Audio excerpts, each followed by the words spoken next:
ಕಾಂಗ್ರೆಸ್ ಪಕ್ಷದಲ್ಲಿ ಸಕ್ರಿಯ ಕಾರ್ಯಕರ್ತನಾಗಿ ಪಕ್ಷ ಬಲವರ್ಧನೆಗೆ ಹಗಲಿರುಳು ಶ್ರಮಿಸಿದ್ದೇನೆ. ಇದನ್ನು ಕಾಂಗ್ರೆಸ್ ಪಕ್ಷದ ಮುಖಂಡರು ಗಮನಿಸಿ ನನಗೆ ಹೆಬ್ಬಾಳ ಜಿಲ್ಲಾ ಪಂಚಾಯತ್ ಟಿಕೆಟ್ ನೀಡಬೇಕು ಎಂದು ಸುರೇಶ್ ನೀಲಪ್ಪ ತಳ್ಳಳ್ಳಿ ಮನವಿ ಮಾಡಿಕೊಂಡರು.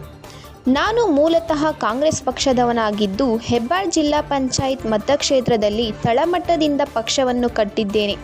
ನಾನು ಸಾಕಷ್ಟು ಕ್ಷೇತ್ರದಲ್ಲಿ ಕೆಲಸ ಮಾಡಿದ್ದು ನಾನು ಹೆಬ್ಬಾಳ ಜಿಲ್ಲಾ ಪಂಚಾಯತ್ ಪ್ರಬಲ ಟಿಕೆಟ್ ಆಕಾಂಕ್ಷಿಯಾಗಿದ್ದೇನೆ ಎಂದರು. ಗೋವನಕೊಪ್ಪ ಎಸ್ಡಿಎಂಸಿ ಅಧ್ಯಕ್ಷನಾಗಿ ಸತತವಾಗಿ 3 ಬಾರಿ ಆಯ್ಕೆಯಾಗಿದ್ದೇನೆ. ಕಾಂಗ್ರೆಸ್ ಪಕ್ಷದ ನಿಷ್ಠಾವಂತ ಕಾರ್ಯಕರ್ತನಾಗಿ ಸೇವೆ ಸಲ್ಲಿಸಿದ್ದೇನೆ.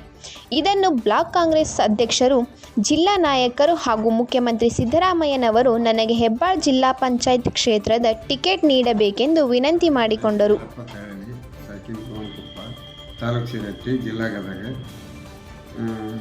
ನಾನು ತಳಾಂತರದಿಂದ ಕಾಂಗ್ರೆಸ್ ಪಕ್ಷದಲ್ಲೇ ಬಂದಿದ್ದೇನೆ.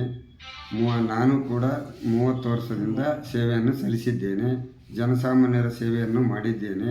ಸುತ್ತಮುತ್ತಲ ಹಳ್ಳಿಗಳಿಗೆ ಸಹಾಯಧನವನ್ನು ನೀಡಿದ್ದೇನೆ ಮತ್ತು ನನಗೆ ಈ ಸಲ ಹೆಬ್ಬಾಳ ಜಿಲ್ಲಾ ಟಿಕೆಟನ್ನು ನೀಡಿ ನನಗೆ ಮತ್ತೆ ಜನರ ಸೇವೆ ಮಾಡಲಿಕ್ಕೆ ಅವಕಾಶ ಮಾಡಿಕೊಡು ಅಂತೇಳಿ ತಮ್ಮಲ್ಲಿ ವಿನಂತಿ ಮಾಡಿಕೊಳ್ಳುತ್ತೇನೆ. ರಾಜ್ಯ ಮಟ್ಟದ ಜಿಲ್ಲಾ ಮಟ್ಟದ ಎಲ್ಲ ಕಾರ್ಯಕರ್ತರು, ಎಲ್ಲ ತಮ್ಮ ಜಿಲ್ಲಾ ಮಟ್ಟದ ಬ್ಲಾಕ್ ಅಧ್ಯಕ್ಷರು ಮತ್ತು ಪಕ್ಷದ ರಾಜ್ಯಾಧ್ಯಕ್ಷರು, ಜಿಲ್ಲಾ ಅಧ್ಯಕ್ಷರು, ಯುವ ಮುಖಂಡರು ಎಲ್ಲ ನಮ್ಮ ಕಾಂಗ್ರೆಸ್ ಪಕ್ಷದ ಎಲ್ಲ ಜಿಲ್ಲಾ ರಾಜ್ಯವನ್ನು ಹಿಡಿದುಕೊಂಡು ಸಿದ್ದರಾಮಯ್ಯರ ಆದಿಯಾಗಿ ಎಲ್ಲ ಮುಖಂಡರು ಸೇರಿ ನನಗೆ ಟಿಕೆಟನ್ನು ಕೊಡಲೇಬೇಕಂತ ತಮ್ಮಲ್ಲಿ ವಿನಂತಿ ಮಾಡಿಕೊಳ್ಳುತ್ತೇನೆ.